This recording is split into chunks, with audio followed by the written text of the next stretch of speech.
தமிழ்நாடு முழுவதும் கட்சியினுடைய அமைப்பு பணியை கிராமந்தோறும் நகரங்களில் வார்டுதோறும் என உருவாக்குவதற்கும்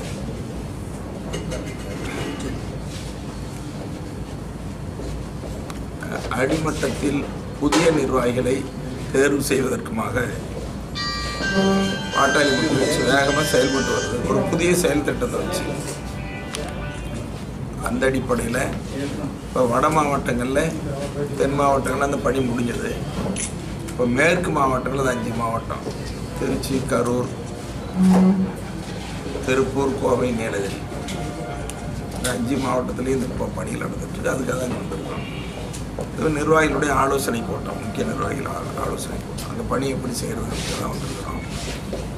இதை செய்யும் நேரத்தில் இன்றைய அரசியல் சூழலில் பாட்டாளி மக்கள் கட்சிக்கு மக்கள் மத்தியில் மிகப்பெரிய வரவேற்பு ஏற்பட்டிருக்கிறது. குறிப்பாக இளைஞர்கள் அதிக அளவில் ஒவ்வொரு நாளும் சேர்ந்து வருகிறார்கள்.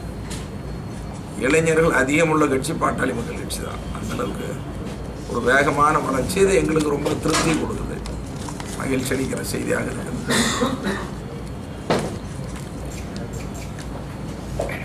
நம்முடைய நாடு விவசாய நாடு. நாட்டினுடைய முதுகெலும்பு விவசாயிகள்னு சொல்கிறோம். அடுத்தது தொழில். அப்போ விவசாய வளர்ச்சியும் தொழில் வளர்ச்சியும்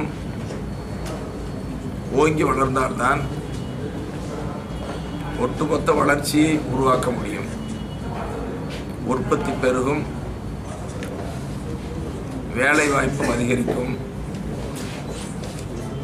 ஒட்டுமொத்த வளர்ச்சி ஏற்படும். ஆனால் நம்முடைய நாட்டினுடைய வளர்ச்சி விகிதம் 8 விழுக்காடாக இருந்தது. கடந்த ஆண்டு 7.1 விழுக்காடாகவும், நடப்பு ஆண்டில் இந்த காலாண்டில் 6.1 விழுக்காடாகவும் இருக்கிறது. ஆகவே இன்னும் போதிய வளர்ச்சி இல்லை என்பது இந்த புள்ளி விவரங்கள் காட்டுகிறது. மத்திய அரசும் மாநில அரசுகளும்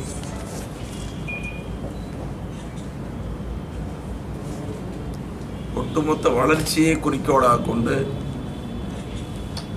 செயல்படுவதற்கான திட்டங்களை நிறைவேற்ற வேண்டும். குறிப்பாக தமிழ்நாட்டில் விவசாய வளர்ச்சி இன்னைக்கு 1 விழுக்காடு கூட மைனஸில் போயிடுச்சு, கீழே போயிடுச்சு. விவசாய வளர்ச்சி, தொழில் வளர்ச்சி மைனஸில் கீழே இருக்கு. உற்பத்தி பெருகலை, வேலையில்லா திண்டாட்டமும் அதிகரித்திருக்கிறது. அரசு புள்ளி விவரப்படி படித்த இளைஞர்கள் 87 லட்சம் பேர் வேலை இல்லாமல் இருக்கிறார்கள் சொல்கிறாங்க. ஆனால் 1 கோடி பேருக்கு மேல் இளைஞர்கள் படித்துவிட்டு வேலை இல்லாமல் இருக்கிறார்கள்.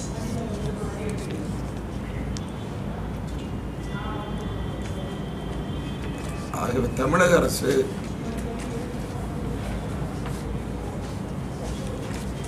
தனி கவனம் செலுத்தி விவசாயத்தையும் தொழில் வளர்ச்சியும் மேம்படுத்துவதற்கு முயற்சி எடுக்க வேண்டும். குறிப்பாக சமீபத்தில் கடுமையான வறட்சி, குடிநீர் பற்றாக்குறை, விவசாயம் பொய்த்து போச்சு, மிகப்பெரிய பாதிப்பு. தொழில் வளர்ச்சியும் இல்லை. தமிழ்நாட்டில் தொழில் தொடங்க முன்வந்தவர்கள்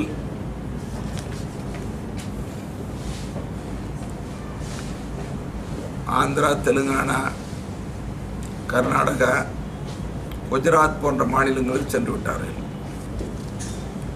தமிழ்நாட்டின் தொழில் முதலீட்டாளர்களும் இங்கு தொழில் தொடங்காமல் பிற மாநிலங்களுக்கு செல்லுகிற நிலை.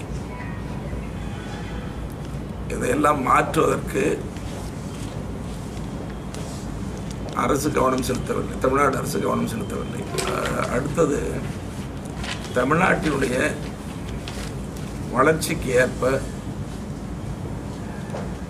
எதிர்காலத்தில் மின் தேவையும் அதிகரித்து விடுகிறது. இன்னைக்கு கருவறை முதல் கல்லறை வரை எல்லாம் மின்சார பயன்பாடு தான். எல்லாத்துக்கும் மின்சாரம் தேவை.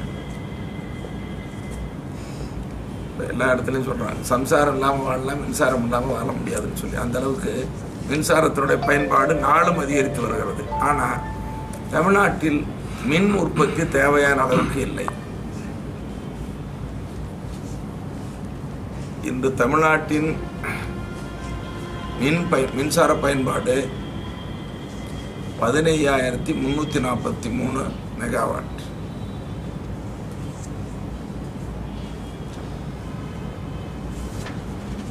இதில் இன்னைக்கு மின் உற்பத்தின்னு பார்த்தீங்கன்னா நீர்மின் நிலையங்கள், அனல் மின் நிலையங்கள், காற்றாலை மற்றும் சூரிய ஒளி மின் நிலையங்கள், தனியார் மின் நிலையங்கள், இதில் உற்பத்தி. இதை தவிர மத்திய தொகுப்பிலிருந்தும் கொள்முதல்லையும் தான் இன்னைக்கு நமக்கு மின்சாரம் மொத்தம் 15,343 மெகாவாட். இதில் மத்திய தொகுப்பிலிருந்து வாங்கிறது 4,524 மெகாவாட். தமிழ்நாடு அரசு கொள்முதல் செய்கிற மின்சாரம் 4,845 மெகாவாட்.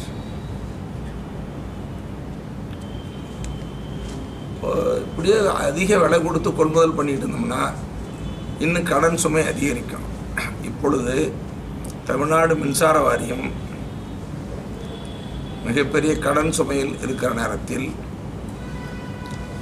அதிக விலை கொடுத்து வாங்குகிற கொள்முதல் செய்கிற நிலை மாறி மின் உற்பத்திக்கு கவனம் செலுத்த வேண்டும். குறிப்பாக காற்றாலை மின்சாரம், சூரிய ஒளி மின்சாரம்,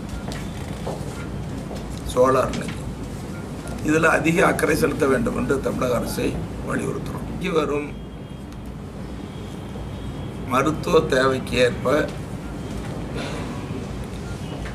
அரசு மருத்துவமனைகள், அதாவது ஆரம்ப சுகாதார நிலையம், வட்ட மருத்துவமனைகள், மாவட்ட மருத்துவமனைகள், மருத்துவக் கல்லூரி மருத்துவமனைகள், இவைகள் எல்லாம் மேலும் மேம்படுத்த வேண்டியது. கட்டமைப்பை மேம்படுத்துவது, தேவையான அளவுக்கு மருத்துவர்கள், செவிலியர்கள், பணியாளர்கள் நியமனம், காலி பணியிடங்களில், அப்புறம் தேவையான அளவுக்கு மருந்துகள், இது எல்லாமே ஏழை நடுத்தர மக்கள் அரசு மருத்துவமனையை நாட வேண்டிய நிலை.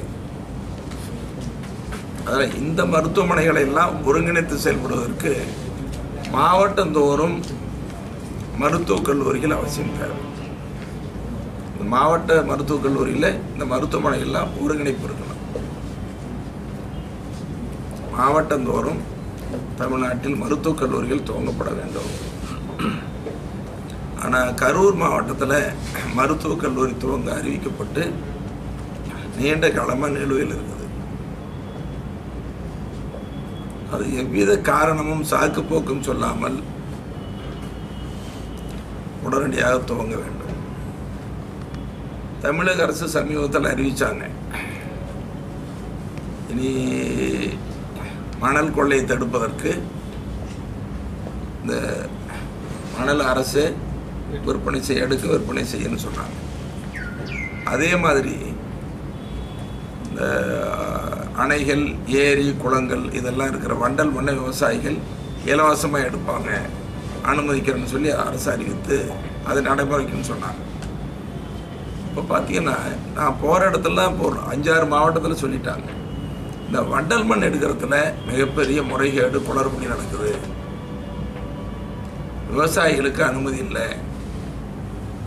யாரோ ஒருத்தர் 2 பேர் எடுக்கிறதுக்கு தான் அனுமதி, அவங்க எடுத்து வெளியில் விலைக்கு விற்கிறாங்க.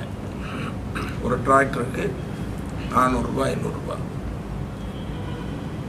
இது கண்டனத்துக்குரியது.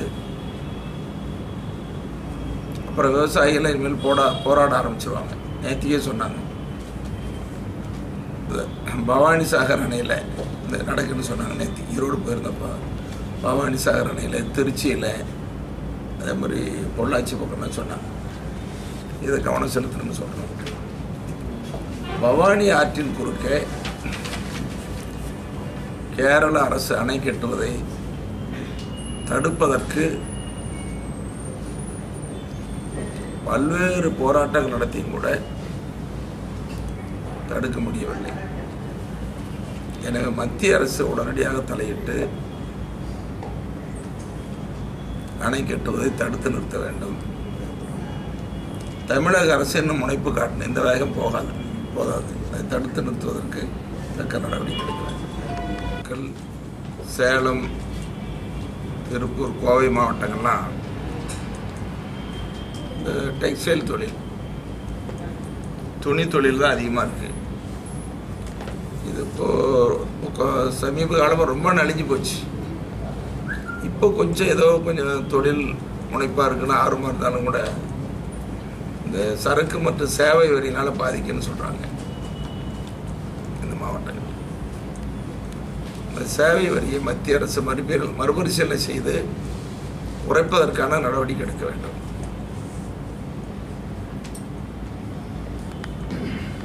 நீண்ட கால கனவு திட்டம், அது கரூர் பயன்படுதில்லை, இங்கே வராது. நீண்ட கால கனவு திட்டம், அதை உடனடியாக நிறைவேற்ற வேண்டும். திருப்பூர், ஈரோடு பயன்படுது இல்லைங்களா?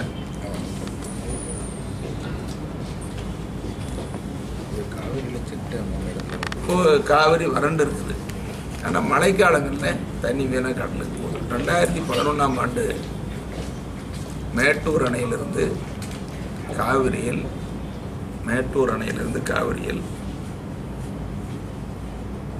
200 TMC வீணாக கடலுக்கு சென்றது.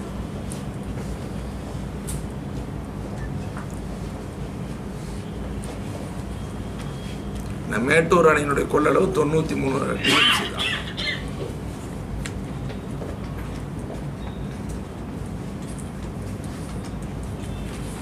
இயற்கை மாற்றத்தால் ஏற்படும்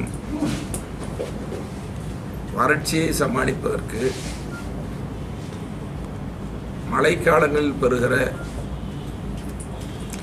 தண்ணீரை ஒரு சொட்டு கூட வீணாக்காமல் பயன்படுத்த வேண்டும். இது எங்கள் மருத்துவரையை தொடர்ந்து சொல்லிட்டு இருக்காரு. காவிரியில் தொடர்ந்து, அதாவது கடல் பகுதி வரைக்கும் தடுப்பணையில் கட்டணும். இங்கே கரூர் மாவட்டத்தில் நொய்யல், வாங்கல், நெரூர், கரூர் மாவட்டத்தில் இந்த 3 இடங்களிலும், அதே மாதிரி ராஜாவாய்க்கால், மேலே நாமக்கல் மாவட்டம், சேலம் மாவட்டம், திருச்சி மாவட்டம், இன்னும் தஞ்சை மாவட்டம், இந்த பகுதியில் நாகை மாவட்டம், இந்த பகுதியில் காவிரி ஆற்றின் குறுக்க தடுப்பணையில் கட்ட வேண்டும். அதே மாதிரி தமிழ்நாடு முழுக்க அணைகள், ஏரி, குளங்களை, வாய்க்கால்களை தூர்வாருவது, ஆழப்படுத்துவது உள்ளிட்ட நீர் ஆதாரத்தை பெருக்குவதற்கான திட்டங்களை செயல்படுத்த வேண்டும். கடந்த காலங்களில் தமிழக அரசு நீர் ஆதாரத்தை பெருக்குவது, அதை பாதுகாப்பது, பயன்படுத்துவதற்காக இது போன்ற திட்டங்களில் முனைப்பு காட்டல. பக்கத்தில் ஆந்திரா, தெலுங்கு, தெலுங்கானா இப்போ பிரித்தாங்க, ரொம்ப முக்கியத்துவம் கொடுக்குறாங்க பாசனத்துக்கு. கர்நாடகா, எல்லா மாநிலம் முக்கியத்துவம், தமிழ்நாட்டில் தான் அது இல்லை. ஆகவே நீர் ஆதாரத்தை பெருக்குவதற்கு ஒரு பெருந்திட்டம், மாஸ்டர் பிளான், தமிழ்நாடு அளவில் ஒரு மாஸ்டர் பிளான் பெருந்திட்டம், அதே மாதிரி பெருந்திட்டம் போட்டு மாவட்ட அளவில் என்னென்ன நீர் ஆதாரங்கள் இருக்குது அதை மேம்படுத்த முடியும்னு சொல்லி ஒரு மாவட்ட அளவில் ஒரு குழு போட்டோம். மாநில அளவில் ஒரு குழு, ஒவ்வொரு மாவட்ட அளவில் ஒரு குழு அமைத்து இந்த நீர் ஆதாரத்தை பெருக்குவதற்கு திட்டமிட வேண்டும். அதை நடைமுறைப்படுத்த வேண்டும். பாமக போட்ட வழக்கு தான் எங்கள் மருத்துவரையாருடைய ஆலோசனைப்படி தான் உச்சநீதிமன்றத்தில் வழக்கு தொடர்ந்து தீர்ப்பு பெற்றோம். ஆனால் மற்ற மாநிலங்கள் மூடிய கடைகள் மக்கள் போராடினா திறக்கலை. தமிழ்நாட்டில் மூடிய கடைகளை அரசு தொடர்ந்து திறக்குது. தினமும் பொதுமக்கள், பெண்கள் போராடுறாங்க. பெண்கள் நாள்தோறும் போராடி கொண்டிருக்கிறார்கள். ஆகவே கரூர் மாவட்டத்தில் பொதுமக்கள் எதிர்ப்பு தெரிவிக்கிற இடத்தில் கடை திறக்கக்கூடாது. இது மாதிரி தமிழ்நாடு முழுக்க திறக்கக்கூடாது. மாநில நெடுஞ்சாலை, தேசிய நெடுஞ்சாலை பொதுமக்கள் எதிர்ப்பு தெரிவித்தா திறக்கக்கூடாது. உயர்நீதிமன்றமும் சொல்லியிருக்கு. அப்படி மீறி திறக்கிறாங்கன்னா அது நீதிமன்ற உத்தரவை மீறுகிற நீதிமன்ற அவமதிப்பு செயல். மணல் யார் வாடிக்கையாக எடுத்துக்கிட்டு இருக்காங்களோ அவங்கள விட்டுட்டு இந்த செங்கல் சோலைக்கு மணல் எடுக்கிறவங்க, மண் எடுக்கிறவங்க, செங்கல் சோலைக்கு மண் எடுக்கிற அவங்க மேலே போய் வழக்கு போடுறாங்க. அது கண்டனத்துக்குரியது. அது தடுத்து நிறுத்தப்பட வேண்டும். ஆளுங்கட்சிக்காரன் பணம் கொடுக்குறதுக்கு கேஸ் சொல்லியே அவரை போய் பார்த்துட்டு வாங்க. அவங்க தான் மணல் எடுக்கிறாங்க. மண் எடுக்கிறாங்க, அவங்களுக்கு பணம் கொடுக்குறதுங்க. அதான் இல்லைன்னா அவங்கள போய் எல்லா இடத்துலையும் ஆளுங்கட்சிக்கு தான் மண் எடுக்கிறதுக்கு அனுமதினா வாய்மொழியா அவங்ககிட்ட போய் தான் விவசாயிகளோ அல்லது மற்றவங்களோ வாங்கிக்கணும். இந்த நிலைமை தான். நேரம் எடுக்கணும். லாரி பிடிச்சி 25,000 ரூபாய் ஒரு வண்டிக்கு 25,000. இப்போ நிற்கிதுங்க மார்க்கெட் போலீஸ் ஸ்டேஷனில் 3 வண்டி, எம்டி வண்டிக்கு, மணலே இல்லாத வண்டியில் மணல் இருந்தால் கேஸ் மணல் பொய் வழக்கு 3 வண்டி. இது கண்டனத்துக்குரியது. அதை மாவட்ட நிர்வாகம் உடனடியாக தடுத்து நிறுத்த வேண்டும். நீட் தேர்வு தமிழகத்துக்கு ஏற்புடையதல்ல. காரணம், சிபிஎஸ்இ தரத்துக்கு தமிழ்நாட்டில் பாடத்திட்டங்கள் இல்லை. அதனால் இப்போ இந்த நீட் தேர்வு முடிவு 2 நாளைக்கு முன்னால் 7ஆம் தேதி வந்திருக்கலாம். நீதிமன்ற தடையினால் தள்ளி போயிட்டுருக்குது. இந்த நீட் தேர்வினுடைய முடிவு வெளிவந்தால் கிராமப்புற மற்றும் ஏழை நடுத்தர குடும்பத்து குழந்தைகளுக்கு மருத்துவ படிப்பு எட்டாக்கனியாக இருக்கும். இதே நேரத்தில் இன்னும் அடுத்தது பொறியியல், யோகா, யுனானி மற்றது எல்லாத்துக்கும் கொண்டு வரணும்னு சொன்னாங்கன்னா ஒட்டுமொத்த தமிழ்நாட்டில் மாநில அரசு பாடத்திட்டத்தில் படிக்கிறவங்க எல்லாருமே பாதிக்கப்படுவாங்க. ஏறக்குறைய 90-95% அந்த பாடத்திட்டம் தான். அப்புறம் முழுமையான பாதிப்பு. எனவே இந்த நீட் தேர்வுக்கு தமிழக அரசுக்கு கோரிக்கை ஏற்று மத்திய அரசு விலக்களிக்கணும். இப்போ நீட் தேர்வு கூட நடந்ததையே ஒத்தி வச்சுட்டு விலக்களிக்கணும் தமிழ்நாட்டுக்கு. அதெல்லாம் பழைய அந்த பாடத்திட்டம் கொண்டு வர வரைக்கும் தமிழ்நாட்டில் அந்த சமநிலை வர வரைக்கும் நீட் தேர்வு கூடாது. ஆளுங்கட்சியாக இருக்கிற அதிமுக ஒரு ஸ்திரத்தன்மையாக இல்லை. அவங்களுக்குள்ள பல அணிகளாக பிரிஞ்சிருக்காங்க. அணிகள் இணையுதுன்னு ஒரு பக்கம் சொல்கிறாங்க, அணிகள் இணையாதுன்னு சொல்கிறாங்க, மேலும் அணிகள் உருவாகுன்னு சொல்கிறாங்க. இந்த நிலைமை தான் தமிழ்நாட்டில் இன்னைக்கு நீடிச்சிட்டு இருக்குது. புதிய அணிகளை வரலாம் போடுறது எதிர்பார்க்குறாங்க. இன்னைக்கு ஒரு அணி 2 அணியாக பிரிஞ்சாங்க, 3 அணி ஆச்சு. அணிகள் இணையுதுன்னு சொன்னாங்க, இணையலைன்னு அவங்களே சொல்லிக்கிறாங்க. அப்புறம் மேலும் புதிய அணிகள் வரும்போது தெரியுது. தேர்தல் எந்த நேரத்துலையும் வரலான்னு சொல்கிறாங்க. எந்த நேரத்திலும் தேர்தல் தமிழ்நாட்டில் வரான்னு சொல்கிறாங்க. தேர்தல் வந்தால் எப்போ நாங்கள் பாமக தயாராக அதான் அமைப்பு பணியில் இப்போ தயார் பண்ணிட்டு இருக்கோம். புதிய செயல் திட்டம்னு சொல்லி இப்போ கரூர் மாவட்டத்தில் இருக்கிற எல்லா கிராமங்களிலும் கிளை அமைப்புகளை உருவாக்குவது, புதிய இளைஞர்களை கட்சியில் கொண்டு வருவது, அதை நிறைவேற்றுவதற்கான கீழ்மட்டத்தில் புதிய நிர்வாகிகளை தேர்ந்தெடுக்கிறது. அதுக்கானது கூட்டம் சொல்ல போகிறோம். வட மாவட்டங்களை முழுசும் முடிச்சிட்டோம். எல்லா சட்டமன்ற தொகுதியிலும் முடிச்சிட்டோம்.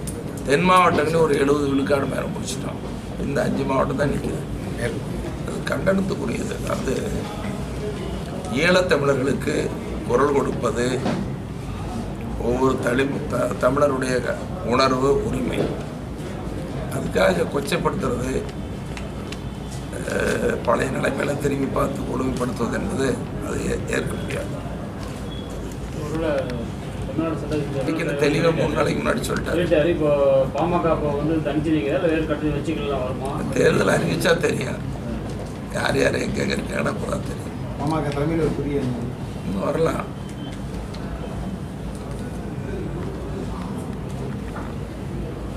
முடிச்சுக்கலாங்களே.